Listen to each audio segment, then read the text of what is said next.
Hi friends, welcome to Vennela sweet home. అందరూ ఎలా ఉన్నారండి? మీరు ఎప్పుడు టేస్ట్ చేయని ఒక కొత్త రెసిపీ మీ ముందుకు వచ్చేసిందండి. అదేంటో కాదండి, టమాటాలతో బోండా అనేది ఇవాళ ప్రిపేర్ చేస్తున్నాను. పిల్లలకి ఏదన్నా కొత్తగా స్నాక్ చేయాలంటే కూడా ఈ టమాటా బోండా చేసి పెట్టండి, చాలా బాగుంటుంది. దానికి ముందుగా 4 టమాటాలు తీసుకొని శుభ్రంగా కడిగేసుకొని ఇలా ముక్కలు కట్ చేసుకొని మిక్సీ జార్లోకి తీసేసుకొని దీన్ని మిక్సీ పట్టుకోవాలండి. కాస్త కచ్చాపచ్చగా మిక్సీ పట్టుకోవాలి. మిక్సీ పట్టుకున్న పేస్ట్ని ఒక బౌల్లోకి తీసేసుకొని ఒక ఆనియన్ సన్నగా కట్ చేసుకొని తీసుకోవాలి. అలాగే సన్నగా తురిమిన క్యారెట్ వేసుకోవాలి. సన్నగా కట్ చేసుకున్న పచ్చిమిరపకాయలండి, కారం తగినన్ని పచ్చిమిరపకాయలు వేసుకోవాలి కట్ చేసుకొని. అలాగే సన్నగా కట్ చేసుకున్న కరివేపాకు, కొత్తిమీర కూడా శుభ్రంగా కడుక్కొని సన్నగా కట్ చేసుకొని వేసుకోవాలి. అలాగే 2 టేబుల్ స్పూన్లు పెరుగు వేసుకోవాలి.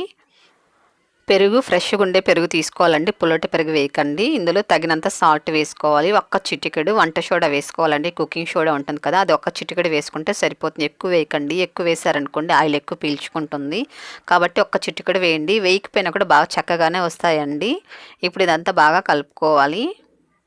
ఇందులో వాటర్ అంతా ఏం వేయకూడదండి, వాటర్ వేయకుండానే ఇది మనము ఇలా కలుపుకోవాలి. టమాటాలు కాస్త పుల్లగా ఉంటాయి కాబట్టి పెరుగు అనేది ఫ్రెష్ పెరుగు వేసుకోవాలి. ఇప్పుడు ఇందులో తగినంత గోధుమ పిండి వేసుకోవాలండి, జల్లించుకొని గోధుమ పిండి వేసుకోవాలి. మనం గోధుమ పిండితో చేస్తున్నామండి బోండాలు, చాలా రుచిగా ఉంటాయి, హెల్త్ కూడా చాలా మంచిది. చాలామందికి శనగపిండితో తింటే గ్యాస్ట్రిక్ ప్రాబ్లం అలా వస్తుంది కదండి, అలాంటి వాళ్ళు ధైర్యంగా తినొచ్చండి ఈ బోండాలని. చూడండి ఇలా కలుపుకోవాలి. పిండి ఎంత పడుతుందో అంత పిండి వేసుకొని ఉంచుకోవాలి. లూజ్గా వద్దండి, కాస్త టైట్గానే దీన్ని పిండి మిక్స్ చేసుకోవాలి. ఇది వెంటనే బోండాలు వేసేసుకోవచ్చండి. ఇప్పుడు స్టవ్ వెలిగించుకొని ఆయిల్ పెట్టుకొని బాగా వేడి చేసుకోవాలి. ఆయిల్ బాగా వేడెక్కిన తర్వాత మీడియం ఫ్లేమ్లో ఉంచుకొని ఒక్కొక్కటి ఇలా బోండాల్లాగా వేసుకోవాలి. మీకు ఏ సైజులో బోండాలు కావాలో ఆ సైజులో వేసేసుకోవాలి. ఈ బోండాలు టేస్ట్ అయితే చాలా బాగుంటాయండి, పుల్ల పుల్లగా, కారం కారంగా. అలాగే గోధుమ పిండితో చేసాం కదండి, కమ్మగా ఉంటాయి. అలాగే క్యారెట్ వేసాం కదా, లైట్గా స్వీట్నెస్ ఉంటుందండి, చాలా డిఫరెంట్ టేస్ట్గా ఉంటుంది. ఇవి కాస్త ఫ్రై అయిన తర్వాత ఇలా తిప్పుకోవాలి. వీటిని కాసేపు మీడియం ఫ్లేమ్లో, కాసేపు హై ఫ్లేమ్లో ఉంచుకొని వీటిని ఫ్రై చేసుకోవాలి. కలర్ చూడండి ఎలాగుందో, మంచి కలర్ వస్తుందండి. టమాటా అలాగే క్యారెట్తో చేస్తాం కదా, కలర్ఫుల్గా ఉంటుంది చూడ్డానికి కూడా. చూడండి చక్కగా ఫ్రై అయిపోయాయి. ఇప్పుడు వీటిని తీసేసుకొని ఇలా జలిగెరిట్లోకి తీసుకున్నాం అనుకోండి, ఎక్స్ట్రా ఆయిల్ ఉంటే కూడా ఫిల్టర్ అయిపోతుంది. వంట సోడా అనేది తక్కువ వేసుకున్నారనుకోండి ఆయిల్ అస్సలు పీల్చవండి.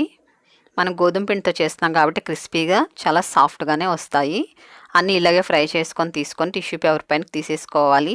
చూడండి ఎమ్మీగా కొత్తగా మనకు టమాటా బోండాలు అనేది రెడీ అయిపోయింది. మీరు కూడా ఒకసారి ఇలాగే ప్రిపేర్ చేసుకొని టేస్ట్ చేసిన తర్వాత ఎలాగొచ్చి నాకు తప్పకుండా కామెంట్ చేయండి.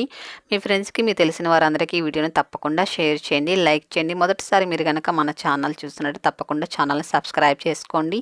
అలాగే పక్కనున్న బెల్ ఐకాన్ ప్రెస్ చేశారంటే ఆల్ అనే ఆప్షన్ వస్తుంది, దాన్ని కూడా ప్రెస్ చేశారంటే నేను పెట్టే ప్రతి ఒక్క కొత్త వీడియో మీకు నోటిఫికేషన్గా వస్తుంది. Thanks for watching.